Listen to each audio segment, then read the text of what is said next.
Good morning అందరికీ guys. This your boy పర్నే. తెలిసిందే కదా మనం పొద్దుగాల ఎడికి పోతాము అయినా అని చెప్పేస్తున్నాం. మనం అయితే జిమ్కి వెళ్ళిపోయినాం. జిమ్కి పోయినాక మన ఫోన్ అనేది ఛార్జింగ్ పెట్టుకున్నాం. ఆడ పక్క పొంటి కూర్చొని అప్పటికే క్లయింట్స్ వచ్చేసారు. అలా వర్కౌట్ చెప్పేసి మన ఫుడ్ అని మింగి తిన్నాం. మనం తిని ఇంకా సుకూన్ కాడ కూర్చున్నాం. రోజు వీకెండ్ కాబట్టి ఎక్కువ ఎవరు రారు క్లయింట్స్. సో మనం ఇంకా ఎండకు నిల్చొని టైం అయిందని మనం ట్రెడ్మిల్ మీదకి ఎక్కి నడిచి తకాంచిపోయి మన రచన అయితే కలుపుకున్నాం బాటల్లా. ఈరోజు మనకు లెగ్స్ ఇంకా యాప్స్ వర్కౌట్ ఉండే గాయస్. సో లెగ్స్ అయితే వార్మప్ చేసుకొని యాప్స్ కొట్టేసినాం మనం.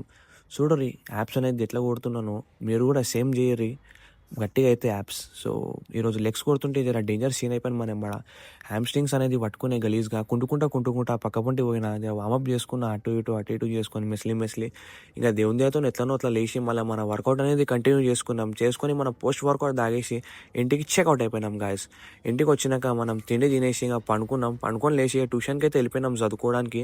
ఈరోజు చదువుకున్నామని పోయినా కానీ రాసుడు అయ్యింది నాతోని. రాసి చేతులు నొప్పైనాక ఏంది ఇంటికి వెళ్ళిపోయి ఆకలి అవుతుందని మన పపాయ తినేసి మన బ్రదర్ దుర్గేష్ బాయ్ అంటారు ఈయనని, మన ఖాస్ ఇన్సాన్ ఈయన బడ తిరిగేసి ఇంటికి వచ్చేసి మీల్ తినేసినాం. మన వాకింగ్ ప్రోగ్రామ్ ఉంటుంది, వాకింగ్ చేసుకొని పండుకుంటాం గాయస్. మీరు కూడా పండుకోండి. బాయ్.